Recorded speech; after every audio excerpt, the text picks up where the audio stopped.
అందరికీ నమస్కారం. బాగున్నారా? ఈరోజు నేను మీతో చదువుకు సంబంధించినటువంటి కొన్ని విషయాలని నేను డైరెక్ట్గా మాట్లాడాలని ఇష్టపడుతున్నాను. ఏంటంటే అసలు చదువు అంటే ఏంటి? చాలామంది మనం అనుకుంటున్నాం చదువు అనేటువంటిది ఏ స్కూల్లో చదివించాలి, అసలు చదువు అంటే ఏంటో, మంచి చదువు చదివించాలి, బాగా చదివించాలి, ఇవన్నీ మాటలు మనం వింటూ ఉంటాం. మంచిదే.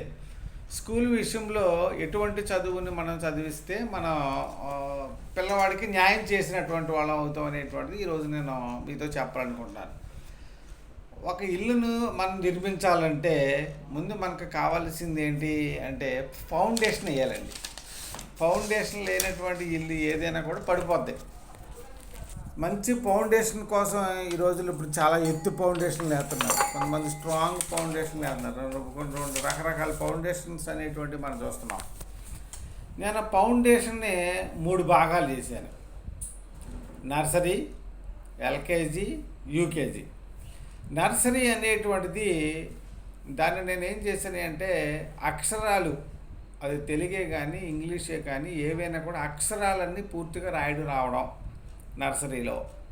తర్వాత మన చుట్టుపక్కల ఉన్నటువంటి ప్రతి వస్తువు, అవి పక్షులే కానీ జంతువులే కానీ వస్తువులే కానీ అది ఏవైనప్పటికీ కానీ యానిమల్సే కానీ బర్డ్సే కానీ ఫ్రూట్సే కానీ వెజిటేబుల్సే కానీ ఆక్యుపేషన్సే కానీ ఇలా ప్రతి దాని యొక్క పేర్లు వారలుగా రావాలి, వాళ్ళు చెప్పగలగాలి నర్సరీలో. ఇవన్నీ చెప్పాలి. కొన్ని వర్డ్స్, కొన్ని సెంటెన్సెస్ చెప్పగలగాలి. What is your name, what is your father name అని ఇటువంటి కొన్ని కూడా వాడు చెప్పగలగాలి. ఇది నేను ఆలోచన చేస్తున్నటువంటి. తర్వాత వాడు అక్కడి నుంచి సెకండ్ స్టెప్ ఏంటి అంటే లోయర్ కిండర్ గార్డెన్, ఎల్కేజీ. ఎల్కేజీలో ఏం నేర్చుకుంటాడు వాడు అంటే లోయర్ కిండర్లో ఇక్కడ ఏదైతే చెప్పినటువంటి ఉన్నాయో అవి అక్షరాలని వర్డ్స్ కింద తయారు చేస్తాడు. యాపిల్ అనేటువంటిది వాడు చెప్తాడు. ఇక్కడ ఏపీపీఎల్ఈ అని ఈ అక్షరాలు కలపడం వల్ల యాపిల్ అనేటువంటి వర్డ్ వస్తుంది, ఒక పదం వస్తుంది అనేటువంటిది వాడికి తెలియజేస్తాం. అంటే వర్డ్స్ అనేటువంటివి కంప్లీట్గా వాడికి చెప్పడం, అది మొట్టమొదటి చెప్పడం. రెండోది మనం చేసేటువంటిది అంటే యాపిల్ అనేటువంటిది ఇక్కడ చెప్పాడు. అక్కడికి వచ్చిన తర్వాత అది వర్డ్ కింద వాడి దగ్గరికి అయ్యింది, అది సంతోషిస్తున్నాను. అది వర్డ్స్ అంటే ఇక్కడ చెప్పినటువంటి వారలుగా చెప్పినటువంటి అన్నీ కూడా రిటర్న్ అయిపోద్ది, రాస్తూ ఉంటాడు అనమాట. అది ఓడింగ్ చూస్తాం. First alphabets recognition, writing. రెండోది ఓడింగ్ అనమాట, వర్డ్ తయారు చేయడం, వర్డ్ ప్రొనౌన్సియేషన్, వర్డ్ రైటింగ్. మూడోది upper Kinder garden, UKG. UKG అనేది అప్పర్ కిండర్ గార్డెన్ అంటే దాంట్లో ఏం చెప్తామంటే సెంటెన్స్ ఫార్మేషన్, వర్డ్స్ అన్నీ కలిపితే sentence formation. A sentence is a group of words which makes complete sense. ఇక్కడ వాక్యము అనేటువంటిది కొన్ని పదాల కలయిక వలన వచ్చేటువంటి అర్థం వచ్చేటువంటి దాన్ని వాక్యం అంటాం. ఈ పదాలన్నీ కలపడం అనేటువంటిది యూకేజీలో చెప్తాం, అది ఇంట్రడక్షరీ అంటారు. కాబట్టి యూకేజీలో సబ్జెక్ట్స్ అన్ని డివైడ్ చేసి Telugu, English, mathematics, science, social అనేటువంటి విధంగా వాటిని డివైడ్ చేసి సెంటెన్స్గా ఫామ్ చేయడం వల్ల మొట్టమొదట వాడు ఆల్ఫాబెట్స్ అక్షరాలు నేర్చుకున్నాడు, వారాలుగా చెప్పగలిగాడు, వాటిని వర్డ్స్గా ఫామ్ చేయగలిగాడు, వర్డ్స్ అన్నీ కలిపి ఒక సెంటెన్స్గా ఫామ్ చేయగలిగాడు. ఆ విషయాలన్నింటినీ కూడా మనం యూకేజీలో చెప్పాం. ఇది అక్కడతో ఏమవుతుందంటే ఒక ఫౌండేషన్ అనేటువంటిది మనం వేసాం. ఆ తర్వాత వాడు ఏ క్లాస్కి వెళ్తాడు, ఫస్ట్ క్లాసు, సెకండ్ క్లాస్ అంటాం. కానీ యాక్చువల్గా అది first standard, second standard, third standard, fourth standard, fifth standard, sixth standard, seventh, eighth, ninth standard, 10th standard వాళ్ళు స్టాండర్డ్లో ఉంటారు. అక్కడికి వెళ్ళిన తర్వాత సబ్జెక్ట్స్గా డివైడ్ అవుతారు. వాళ్ళు ఒక సబ్జెక్ట్ నేర్చుకుంటారు. తెలుగుకి సంబంధించినటువంటి సబ్జెక్టు, సైన్స్ సంబంధించినటువంటి సబ్జెక్టు, మ్యాథమెటిక్స్ సంబంధించినటువంటి సబ్జెక్టు అన్ని వాళ్ళ యొక్క సబ్జెక్ట్ నేర్చుకుని ఆ సబ్జెక్టుని తరగతులు పెరిగే కొద్దిగా సబ్జెక్టులో ఉన్నటువంటి జ్ఞానాన్ని వాడు పెరుగుతుంటాడు. కానీ మనకు ఉన్నటువంటి ఒక పెద్ద సమస్య ఏంటంటే 5th క్లాస్లో కూడా, 6th క్లాస్లో, 7th, 8th, 9th, 10th క్లాసుల్లో కూడా అక్షరాలు రానటువంటి వారు, గుర్తుపట్టలేనటువంటి వారు, ఇంకా చదవలేనటువంటి వారిని చాలామందిని మనం చూస్తాం. కారణం ఏంటంటే వాళ్ళ ఫౌండేషన్ సరిగ్గా లేకపోవడం వల్ల. ఒక 5 సంవత్సరాలు నుండి 6వ సంవత్సరంలోకి వచ్చినటువంటి ఒక పిల్లవాడిని కానీ నా దగ్గర తీసుకుని వచ్చి వీడిని జాయిన్ చేసుకోమంటే వాడు యాక్చువల్గా చదువును వాడి వయసును బట్టి 6వ సంవత్సరం కాబట్టి వాడిని ఫస్ట్ క్లాస్లో జాయిన్ చేయాలి నేను. కానీ ఫస్ట్ క్లాస్ ఫస్ట్ స్టాండర్డ్లో నా స్కూల్లో ఉన్నటువంటి పద్ధతి ఏంటి, అక్కడ ఉన్నటువంటి పుస్తకాలు చూస్తే Telugu, English, mathematics, science, social, వీటితో పాటు ఎక్స్ట్రా కరికులం జీకే, కంప్యూటర్స్, మళ్ళీ అబాకస్, మరి ఇంకా టోఫిల్ ఇంగ్లీషు, ఇవన్నీ చెప్తున్నాం. ఇవన్నీ సబ్జెక్ట్సే, దీంట్లో అక్కడ బేసిక్స్ ఉండవు. వాటి అక్కడ కూర్చోబెట్టలేం. కాబట్టి నేనేం చేస్తానంటే ఈ ఫౌండేషన్లోకి లాగుతాను. అక్కడ ఫౌండేషన్లో సిలబస్ ఉంటుంది. అంటే నర్సరీ లీవ్ నేర్చుకోవాలి, ఎల్కేజీ లీవ్ నేర్చుకోవాలి, యూకేజీ లీవ్ నేర్చుకోవాలి అనేటువంటి ఒక స్టాండర్డ్ మెయింటైన్ చేస్తున్నాం. కాబట్టి ఆ మూడు సిలబస్లు అమలు చేస్తే ఫస్ట్ స్టాండర్డ్కి వెళ్తాడు. ఆ తర్వాత సబ్జెక్ట్లోనికి వాడు ఎంటర్ చేస్తున్నాం. అది ఆ విధంగా చేయడం వల్ల, అంటే స్ట్రాంగ్ ఫౌండేషన్ ఉంటే ఈ స్టాండర్డ్స్ అన్నీ పెరిగితే రూఫ్, ఒక సెటిల్మెంట్, ఒక మంచి లైఫ్ అనేటువంటిది ఉద్యోగం ద్వారా వాడు సెటిల్ అయ్యేటువంటి పరిస్థితి ఉంటుంది. ఇవన్నీ లేకోకుండా చూసి రాసి ఏదో రంగం పాస్ అయిపోయాడు, మంచి మార్కులతో పాస్ అయ్యాడు, వాడు ఇన్ఫ్లుయెన్స్ని బట్టి పాస్ అయ్యాడు, చూసి రాసి పాస్ అయ్యాడు, కానీ నాలెడ్జ్ లేదు, స్టాండర్డ్ లేదు. ఏం జరిగిద్ది అంటే వాడు ఫెయిల్ అయిపోయేటువంటి అవకాశం గ్యారంటీగా ఉంటుందని నేను ఈరోజు చెప్తున్నాను. లైఫ్లో ఫెయిల్ అవుతాడు. కాబట్టి ఇక్కడ చదువులో ఫౌండేషన్ చాలా ఇంపార్టెంట్, హౌస్ కన్స్ట్రక్షన్ ఫౌండేషన్ చాలా ఇంపార్టెంట్, లైఫ్ కన్స్ట్రక్షన్ కూడా ఫౌండేషన్ చాలా ఇంపార్టెంట్. Foundation important clear. కాబట్టి మీరు అందరూ గుర్తుపెట్టుకోవాల్సినటువంటి సరి అయినటువంటి ఫౌండేషన్ పడిందా లేదా అనేటువంటిది అది మనం చూడాలి. మేము ఆ విధంగా ఉండడం కోసం పిల్లల నర్సరీలో ప్లే విత్ లెర్నింగ్ అనేటువంటి కోర్సును మనం ఇంట్రడ్యూస్ చేస్తున్నాం. అదేవిధంగా లోయర్ కిండర్ గార్డెన్ ఇవన్నీ చెప్పడానికి, టెస్ట్ చేయడానికి వాళ్ళు వారాలుగానే కాకుండా ఇక్కడ వాళ్ళు ఒక వీడియోస్ ద్వారాను వాళ్ళకి ఒక పెన్ డ్రైవ్స్ అన్నింటిలో వాళ్ళకి కావాల్సినటువంటి మెటీరియల్ అంతా లోడ్ చేసి ఒక స్టాండర్డ్ ఫార్మేట్లో వాళ్ళు స్ట్రాంగ్ ఉండేటువంటి విధంగా ఇస్తున్నాము. అది మరి మనం చూడవలసినటువంటి అవసరం ఉంది. తర్వాత సబ్జెక్టు వాడికి రావడం కోసం, ఏ పిల్లవాడైనా సబ్జెక్ట్ రావాలి అంటే వాడు నేర్చుకోవాల్సిందంటే మనం అర్థం చేసుకోవాలి. కాబట్టి చదువు అనేటువంటిది ఏంటంటే స్ట్రాంగ్ ఫౌండేషన్, తర్వాత ఈ స్టాండర్డ్కి సిలబస్ అనమాట. నేనైతే సిబిఎస్ఈ బేస్డ్ సిలబసే వాడతాను 5th వరకు.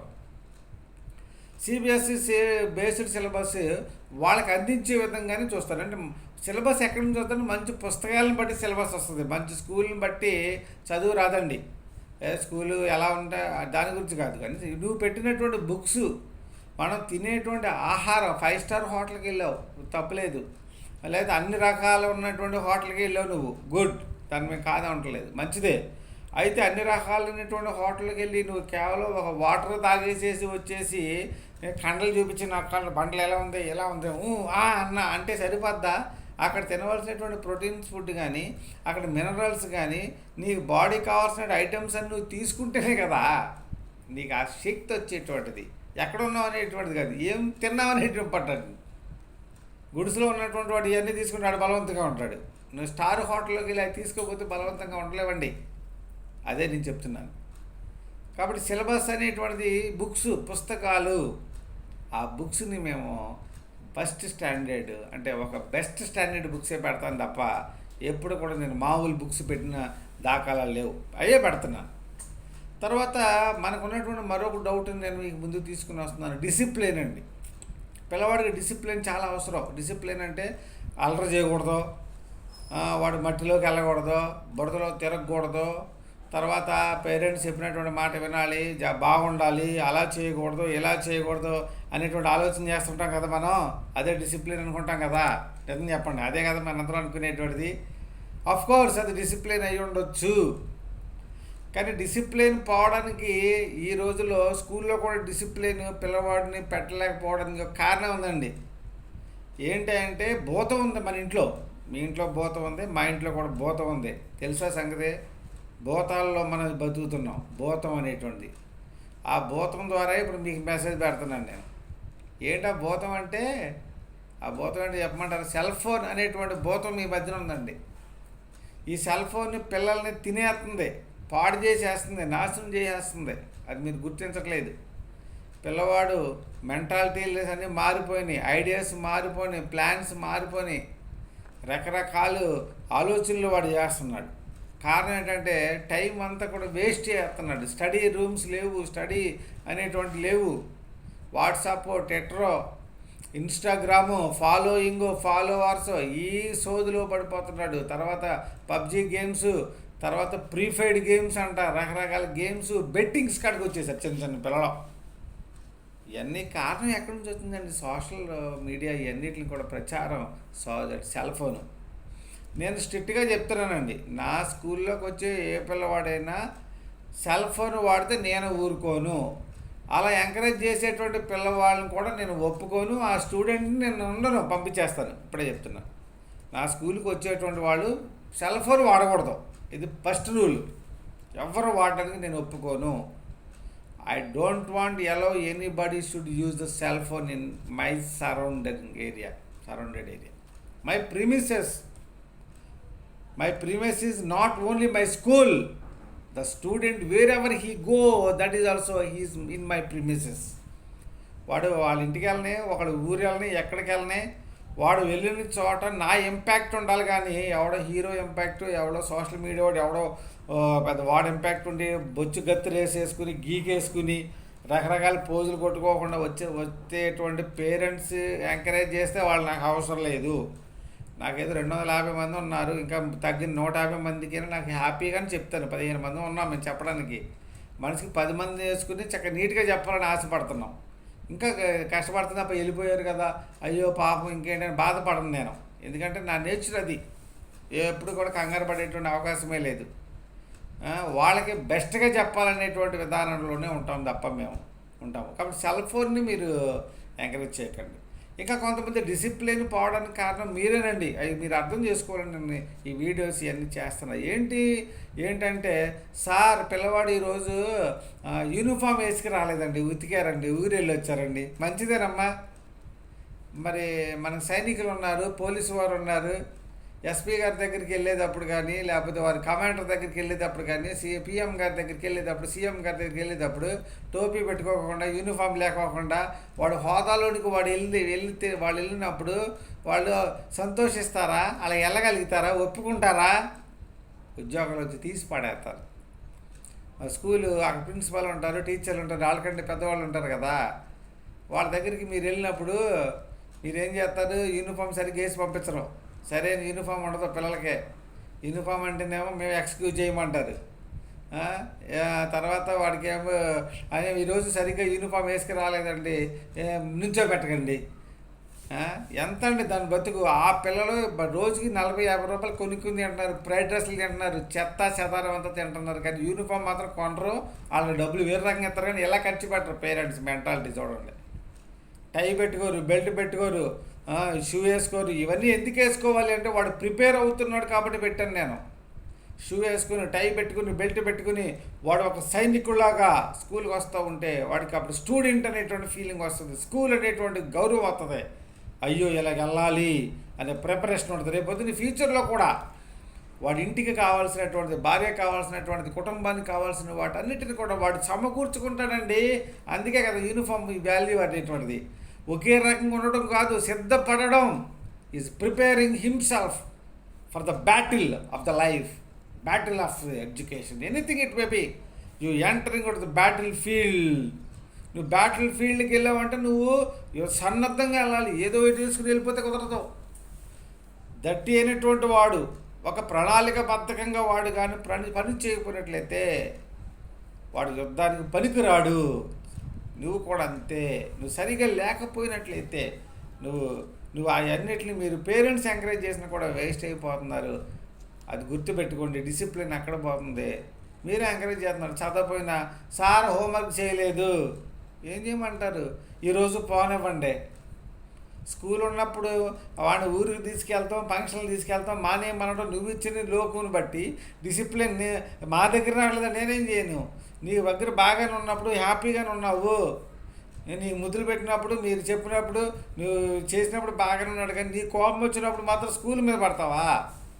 అది కరెక్టేనంటారా? ఒకసారి ఆలోచన చేయండి. మీరు మేము చెప్పినట్టు చేయండి. సెల్ ఫోన్ ఇవ్వకండి. కరెక్ట్గా వాడు హోంవర్క్ చేయకపోతే నాకు కంప్లైంట్ చేయండి. లేకపోతే వాడు స్కూల్ యూనిఫామ్ వేసుకెళ్ళకపోతే ఊరుకోవద్దని నాకు చెప్పండి. ఇక్కడ కరెక్ట్గా ఉన్నటువంటి వాడు అక్కడ కూడా కరెక్ట్గా ఉంటాడండి. రేపొద్దున మీరు ముసలివాళ్ళు అయినప్పుడు కరెక్ట్గా చూసుకుంటాడు, మిమ్మల్ని హాయిగా చూసుకుంటాడు, హ్యాపీగా చూసుకుంటాడు. ఎందుకంటే వాడు సిద్ధపడటం, ప్రిపేర్ అవ్వడం, సరిగా ఉండడం మనం ఇక్కడ నేర్పించేసాం కదా. వాడు పెద్దవాడైనప్పుడు దాని నుంచి తొలగిపోడు. ఇది ఇది యూనివర్సల్ కొటేషన్ అయింది. చిన్నప్పుడు నేర్చుకున్నటువంటిది పెద్దప్పుడు పోదు. మనం ఇదే టైంలో చూడాలి. మూడోది బాధ్యత. ఆ విషయం గురించి మాట్లాడాలనుకుంటున్నాను. ఏంటి బాధ్యత? నీ బాధ్యత, నా బాధ్యత. స్టూడెంట్, బెస్ట్ స్టూడెంట్ కావాలి నీకు. బెస్ట్ స్టూడెంట్ కావాలంటే ఒక ఫార్ములా ఉంది, ఒక పద్ధతి ఉంది, దాని యొక్క ఒక సూత్రం ఉంది. ఆ సూత్రం పాటిస్తే లెక్క వచ్చేద్ది, బెస్ట్ స్టూడెంట్ అనే లెక్క వచ్చేద్ది. ఏంటి ఆ సూత్రం అంటే, good parents plus better teachers plus is equal to best student. Good parents plus better teachers is equal to best student. మరి good parents plus better teachers కలిస్తే బెస్ట్ స్టూడెంట్ వస్తున్నప్పుడు బెటర్ టీచర్స్ ఉన్నారు, బెస్ట్ టీచర్స్ ఉన్నారు, best student రాడు. ఎందుకంటే there is no good parents. అక్కడ parents కూడా good అయి ఉండాలండి.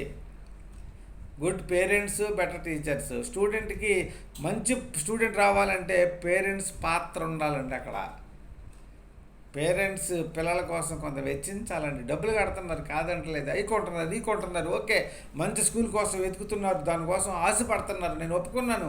I appreciate you all dear parents, I love you also. కానీ ఒక ప్రశ్న అడగలేరండి. అమ్మా ఏం చెప్పారు ఈరోజు? ఏం చదివావమ్మా? ఏం చదివావయ్యా? ఏం రాస్తున్నావు? ఎంతవరకు నేర్చుకున్నావు అని అడగలేవా? చాలామంది వచ్చి అంటారు, మాకేం తెలుసండి, వాడు ఇంగ్లీష్లో రాస్తున్నాడు, వాడు ఏదో చెప్తున్నాడు, మాకేం తెలుసండి.